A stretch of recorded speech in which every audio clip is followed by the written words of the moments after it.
for the best. Hey, what's going on, YouTube? It's Charlie T. It's your boy Von Reacts. And we are doing Below the Surface Sibling Edition.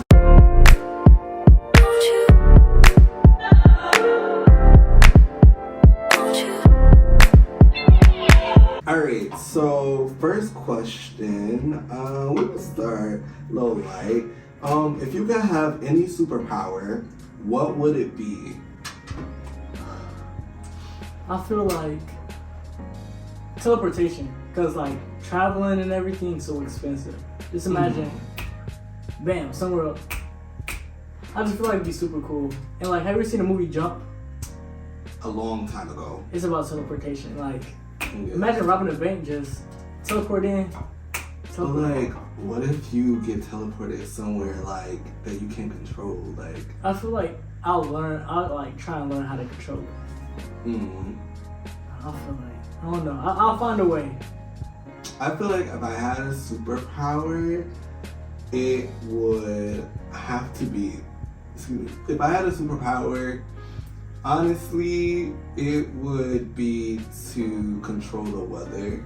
Yeah, I know it's probably like cliche, but even when I was a kid, I always envisioned myself being Storm from the X-Men, and like just using my powers to change the weather, even if it go through emotions, but like that has a huge impact, right?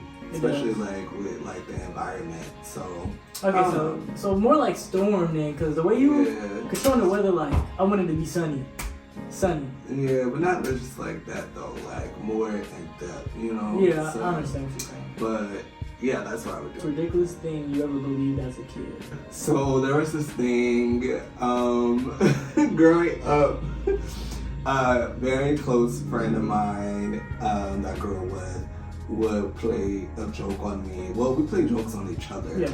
But there was one incident that I fell for. Mind you, sometimes I was a bit gullible, but she told me, and I fell for it, that she could make my palm smell like strawberries.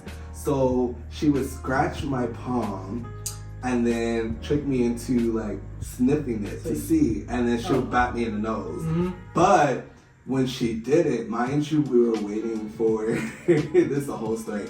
Mind you, we were waiting for the school bus to go to school. So when she did it, it went up on my nose and I started bleeding. So the bus gets there and the bus driver is letting us on, and I'm getting on like my nose is bleeding, I got blood in my hands. So I'm like, I just need to go to the nurse when you take me to school. And he was just like, in all, like, what in the world? I was just like, it was just a prank. It was a joke that my friend did. But yeah, that was the most ridiculous thing. The fact that I really thought like she could make my hands smell like strawberries after scratching it. But it was only like because I was like, oh, okay, they make scratch off like stickers when you sniff it. Yeah. Like maybe that was the thing, but yeah. What's the biggest lesson that you've ever learned from me? I'll definitely say like love everybody. You know? Especially like growing up, of course we don't live two different lifestyles. Or whatever, it's just like two different lives. Yeah, two different lives. You told me like the world is bigger. Like, you know, it's not just you live your life one way. You told me like a different, even now you still teaching me about different like LGBTQ plus and how like different lifestyles people live. Like it's not just about being straight or heterosexual, you know. There's more to it. There's more to the world. So just like you opening my eyes and teaching me to like love everybody else. You know, I don't know how I'll be if you weren't the way you were, you know, because that definitely played a big part of my life. It's like I don't have that movie of the older brother always picking on me, blah blah. It's like you opened my eyes. It's like not you made me woke. It's just you made me more aware of like how different people is. Like not everybody's into what I'm into. Not everybody's like the same as I am. You know, it just woke me like, wow. Like, of course I looked up to you, and it's kind of made me like, oh, it made me treat more people like with care. Mm. You know, it's like I'm not judging somebody just because they have a different sexual preference. Like, I have an older sibling, blah, blah, blah. Like, if I love them, why wouldn't I treat you respectfully? Right. You know? It's just like, I always thought in my head, like, why would I, if I treat this person differently, would I like somebody if they treated you differently? Mm-hmm. You know? So it's like, I always treated people with respect. It's like, I don't care what you come from, what you believe in, what you like. It's like, at the end of the day, you is you. You know? Uh-huh. So I definitely say that's like the biggest lesson I took from you. Okay. Even though it wasn't like a lesson, just why I adapted over time. I'd say. That's good. I appreciate that. That's kind of hard because I'm like younger than you. I mean, younger, I feel like it doesn't matter, younger or older, you can always learn from somebody regardless. Like, age doesn't matter. You can always, like, the elders can always still learn something new. They learn something new every day from younger, people, the younger generation, because that's why, I guess there's a saying that, like, old dog can never learn new tricks, but they really can. You know what I mean? Yeah. Because the world is constantly evolving, so I never would say, like, I can't learn. Me personally, I would never say, like, I can't learn something or will never learn something new from somebody younger than me regardless. You know what I mean? Yeah. It goes both ways. The most important thing you learn from your own life experience. The most important thing I've learned from my own life experience? Mm-hmm. That's easy for me, because I share this all the time. Anytime I've actually been asked that like a few times, but it's not taking life for granted. And not to give up. I know, like, you see in anime all the time, oh, I'm gonna keep going until I can't stop. Doing that is actually hard.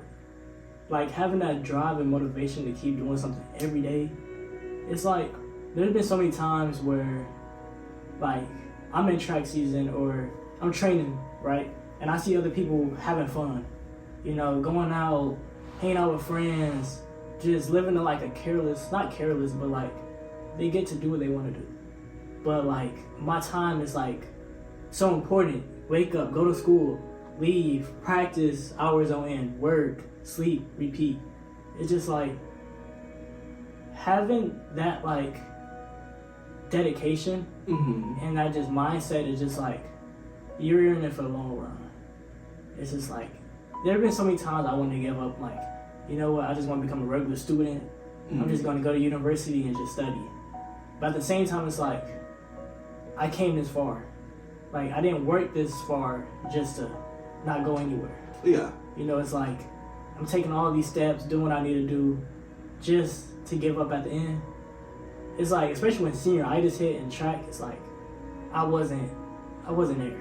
Like, I was training, I was doing everything, but I was being late to practice. And as a captain, you can't be doing that. I was being late, I was just wasn't in the right headspace. I'm like, oh, blah, blah, blah. It's just like, when you become unmotivated, that's really where everything go downhill. Because you don't want to do school, you don't want to do anything. It's just like, crawling out of that like hole is hard. And that's one thing I had to learn how to do, is just like, you're here for a reason. Don't let them write your destiny, you write your own destiny. Doesn't matter where you are or who you are, it's like, if you want to do something, go for it. Like you said, like, tomorrow isn't promised.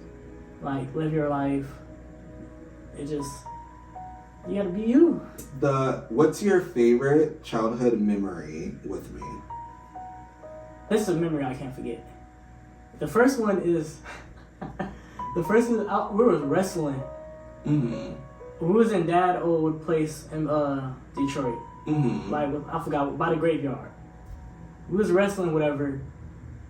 We're having fun. We're on the couch. I believe the couch was brown. I don't know. We was on the couch, whatever. And like, I don't know how, but like, I think you sat on me or something. And like, Dad came out of nowhere, he got mad and took me to the room and whooped me. What? I don't know why. What? He whooped me. What? I don't know why. He whooped me. I was I was so confused. We both was playing. Yeah, he whooped me. He told me not. I don't know why. He whooped me. That's your favorite memory? Okay, I don't know. It's a memory that stands out. My favorite is when Dad tried to make us into a singing group. Oh my god. he tried us to make us like the new Jackson 5. Yeah, even though it was just the two of us.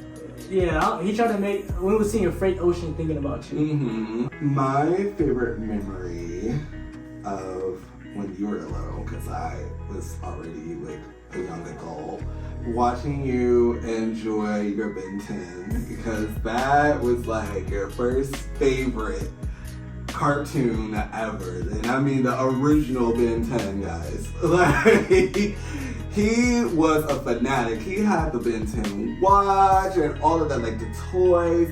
He was a fanatic for Ben 10. And that and playing the Sonic Racers game. We would love to play that all the time. Oh my god. And yeah, that was always fun. I do remember like us wrestling. I don't remember you getting in trouble. But well, we did wrestle a couple times though. But I don't remember. Maybe one particular time you got in trouble for it. I don't know why, but I remember you liked to wrestle, and maybe it was because I said I didn't feel like wrestling. But obviously, like you were little, you didn't care. Like, last question: what's your biggest fear? Of letting people down, I definitely say. I think that one thing that made me an obedient child is like, at first, I didn't like when people get mad at me. You know, I didn't like to disappoint people. But as I grew, it's like, hey, you can't make everybody happy. But I definitely say, what was the question again? I just forgot. Your biggest fear. Oh, fear, sorry. I fear losing the people I love, I say. Because it's like, not like, again, tomorrow's not guaranteed. You know, it just, I don't know how much time I have for people. You know, especially like, it doesn't matter what age you are, anything can happen. Like, I know so many people that had a bad allergic reaction and got killed. It's like, tomorrow isn't guaranteed. Like, it just, I fear losing people closest to me, I say.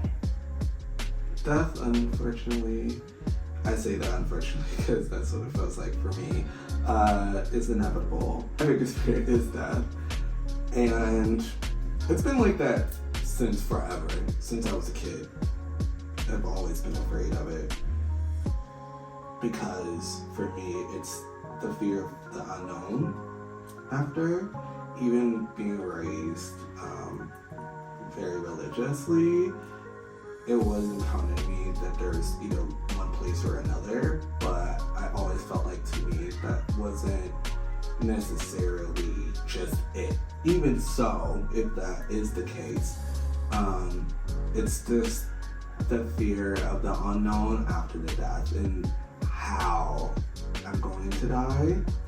I'd rather not know how, obviously, and there's ways when I do finally die that I would prefer over another, but it's just that in general, like, my physical being will be gone, but where thereafter is my spirit, my mental, like, am I actually going to be in an afterlife? Like, am I going to be in another body? Am I going to be a ghost? Like, you know, there's all these things that, supernatural things that, in my mind, it's like, hey, it could be possible. I don't know. Thank you, everyone, for watching.